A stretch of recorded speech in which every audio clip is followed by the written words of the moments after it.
So I'm back. So I wanted to make this quick video about Game 7, Thunder versus Pacers in about 2 hours. And then Kevin Durant was just traded to the Rockets for Jalen Green and Dalen Brooks. So I wanted to touch on that real quick because obviously it's a big day for basketball. So first I want to talk about Game 7, Thunder versus Pacers. I thought that this series would go 7 despite it having low rankings and people um not being interested in its finals because it's not a big market team. This has been one of the best finals in a long time. Like somebody said, it's probably the best finals since 2016. I did like, I mean, the past couple finals was all right, but this one has been interesting to up until tonight to game 7 to where it really could go either way. Now, my original pick was the Thunder, and I'm gonna actually stick with the Thunder because of three reasons. First, just like I said in I think it was game 4 or game 5, whatever game it was. No, it was game 4, right? Whatever game it was that the Thunder needed to win, or the Pacers would have went up 3-1.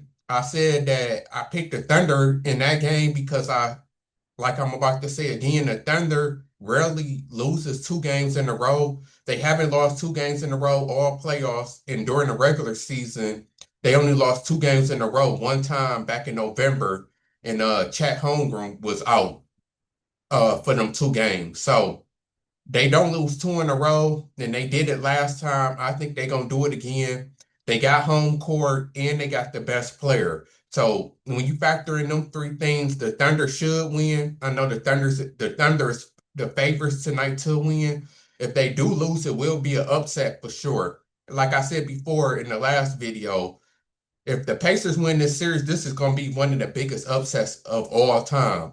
People not talking about it like it is, but it really is. The Thunder was heavy favorites, and nobody really seen the Thunder losing after they dominated the regular season and the playoffs for the most part. So this would be a huge upset if the Pacers do end up winning. So I'm still gonna stick by the Thunder. Now, on a scale of 1 to 10, I'm probably a 6 or 7 when it comes to my confidence in them winning. Because I wouldn't be shocked if the Pacers won. Uh, I mean, game 7, that's why you have to be careful with a game 7, because now we playing by NFL rules to where anything can happen. Just like how the Patriots, the 07-08 Patriots, or was it 06-07? The 07 Patriots lost to the Giants, just like who else? It's another game. Oh, well, it happens all the time in football for the most part, because it's any given Sunday, upsets happen all the time. So that's why you have to be careful when it comes to a winner takes all type of game. Now, I know everything points to the Thunder favor. If you betting, that's the safe bet. Now, we know how that go. A lot of people, because I actually just seen a poll on ESPN, and majority of people got the Pacers winning. It was like 58% to like 42% or something like that. So a lot of people was believing in the Pacers, and that's because of momentum. That's why I said that the Pacers can win because of momentum. Um, the Pacers had the momentum. They won last game. They actually blew them out. And then also another thing in the Pacers' favor is coaching.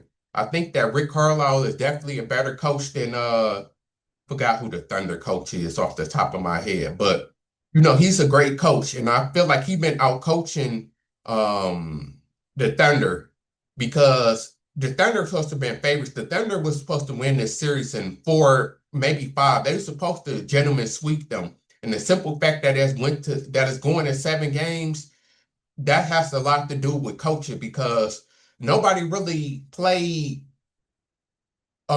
spectacular for the Pacers. Like Tyrese, he haven't had no 30-point game or no triple double, same for Siakam. Like he haven't had no 40 or 50-point game like I thought they would need for the Pacers to win. Like for the most part, everybody been playing average and they still been able to win these games. So that's a lot of that has to do with coaching, basically. So any one game and you got the better coach and you got the momentum, I can understand the Pacers if the Pacers win this game. I'm just going with the Thunder because of all the reasons that I gave. They got the best player. Usually the best player does win. Shane have to go for 30 minimum, if not finally have a 40, 50 point game to solidify. So, and this is a big game for Shea. And I understand what people are saying. All of the pressure is on the Thunder, just like when the Cavs played the Warriors in 2016.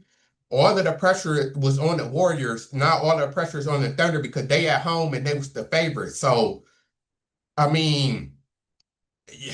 And then the Thunder still is a young team. You have to think about that. Like if because what this gonna come down to when it comes to one game for your life is that anybody can get hot. Like it just like if one team not hitting shots, like you never know when you're gonna have a bad game, and you never know when the other team is gonna be on fire. Now, typically the home team, the role players, like they say, historically plays better, the bench plays better at home.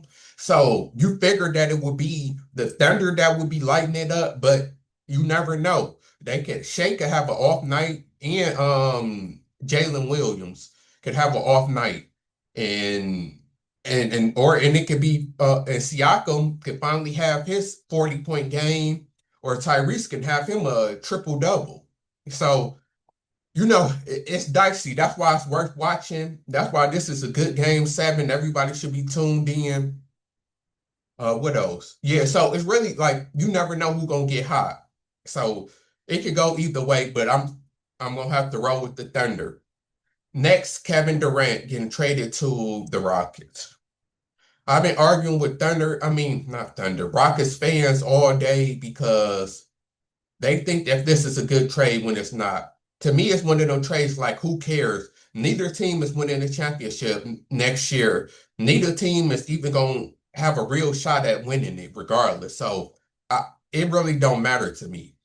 I understand why the trade happened because, okay, on one end, they traded Jalen Green, and I said that they was gonna trade him, even though he's 22 and he was the number one overall pick. People forget, and he have had high moments. Like he's not a total bust. So it's crazy to trade a 22-year-old first overall pick for a 37-year-old. But like everybody been saying, and which I noticed because I was betting on him this past season, is that he's been inconsistent. So with him being inconsistent, you never really know what you're gonna get for real.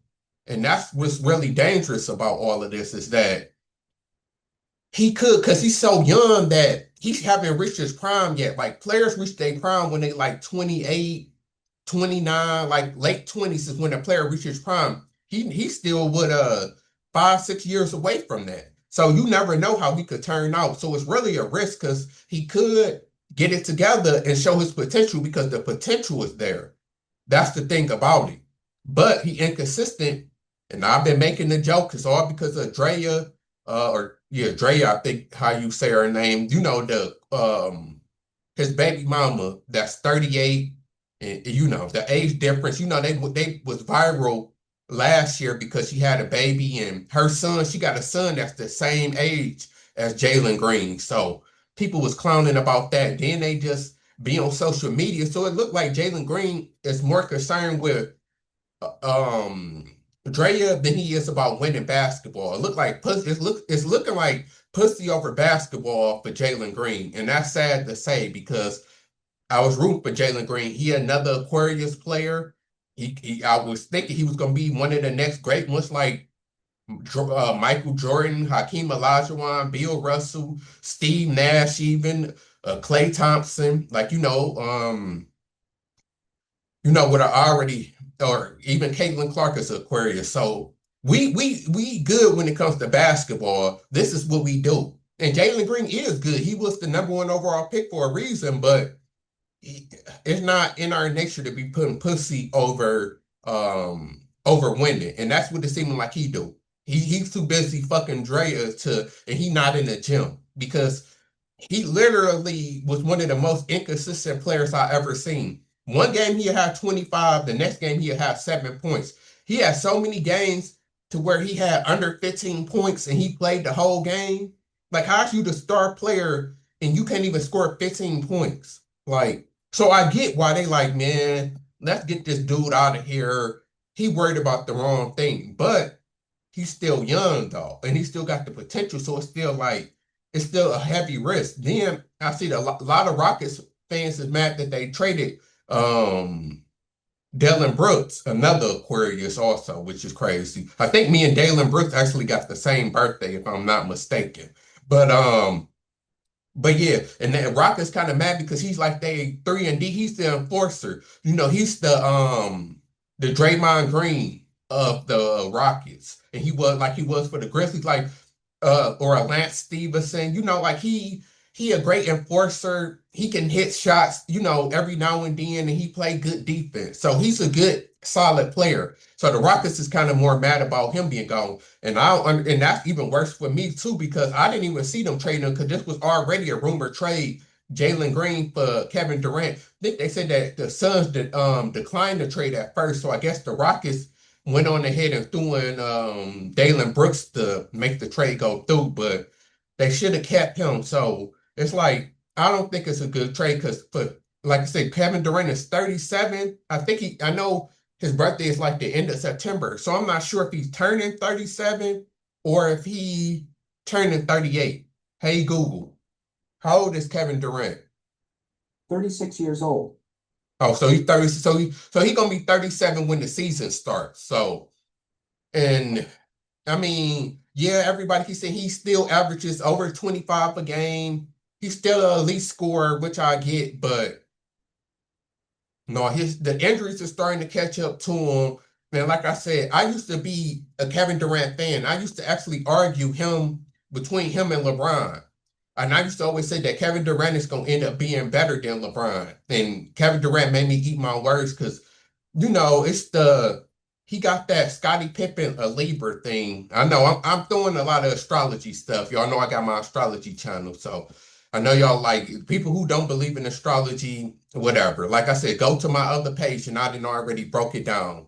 Like I'm doing right now when it comes to Scottie Pippen and Kevin Durant, both is just sensitive and just mentally weak. Like Kevin Durant needs to be on the team with the alpha. That's why Scottie Pippen worked with Jordan and Durant worked with the Warriors.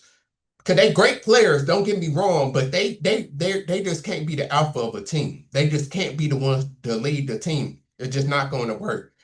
Another one is just like Jerry Rice, but see, Jerry Rice, lucky enough to be the wide receiver, not the quarterback. So he didn't have to be the guy like they not fit to be the guy. They good as the sidekick. So that's why I don't see it working because Kevin Durant is going to be looked at as the veteran, the best player. He's going to be looked at as the alpha because everybody else is so young. So Kevin Durant not going to be able to lead them. And like I said, if he couldn't do nothing with Devin Booker, like Devin Booker is one of the best scorers in the NBA. People forget that the Suns went to the finals. What's that like two? Yeah, I think when the Bucks beat them, what was that 3, 4 years ago? Like Devin Booker is a great player. Bradley Beal has been looking bad, but he's still a former All-Star. And they got is it Jokic? I forgot his name. They center that's real good too, or power forward. I can't. His name is on the top of my head, but y'all know who I'm talking about. Like the Suns is not that bad of a team. They just saw like the Timberwolves swept them and punked them. Like Anthony Edwards literally punked Kevin Durant, and that's what I'm saying. Like no, like I wouldn't want Kevin Durant at this age on my team. Like Kevin Durant needs guys with him. Like now, if Kevin Durant was going to the Lakers or with Giannis, the Bucks should have been trying to get Kevin Durant because him with Giannis, okay, that would work. Or even I know people saying the Heat would have been kind of the same thing as the Rockets. Like they overall good team. Like he needs to go with another superstar that's an alpha that's about that life. Like I'm trying to think of who else could Kevin Durant have worked with. Who else is or even the Nuggets. Like I don't know what the hell the Nuggets doing. Like Joker and Kevin Durant would have been nice. Like him going to the Rockets is not enough. Like they're not better than the Thunder for sure. They're not even better than I'm still gonna pick Denver over them. Hopefully Denver makes some moves and get a little bit better. I don't even think they're better than the Lakers. Like I'm still taking Luca with the old LeBron over the Rockets. Who else? The Timberwolves, they not beating the Timberwolves. I guarantee if the Rockets and the Timberwolves play in the playoffs, the Timberwolves probably gonna sweep the Rockets because, like I said, Anthony Edwards just bitched Kevin Durant every time. Like it was just sad. I don't know if y'all remember, he was talking trash, clapping in Kevin Durant face, and Kevin Durant ain't do nothing. Still got sweat, like soft, like how you had to let this little fella, like imagine Anthony Edwards trying to punt a Kobe or Jordan. Like, come on, like he probably couldn't even have Punk Magic. Definitely not no Hakeem or Tim Duncan. Like, the real greats, Anthony Edwards wouldn't have been able to punk like that. Like Kevin Durant let Anthony Edwards straight punk him. Like, man, I'm done with Kevin Durant. So, and then as far as the Suns go, like everybody said, they got three shooting guards. Like they have to trade somebody, but like they keep saying they can't trade Bradley Beal because he got a no trade clause. And why the hell you would give Bradley Beal a no trade clause? Like you supposed to give a no trade clause to that guy. Like I don't even know why y'all even thought to do that, but they can't get rid of him, so they have to get rid of basically Devin Booker. There's rumors that they might trade Jalen Green, but who the fuck about to trade for Jalen Green when they just seen him get traded? And then how you just gonna trade for a player then trade him right away? Like, and you not gonna get much for him at this point because now Jalen Green is in the show and prove mode.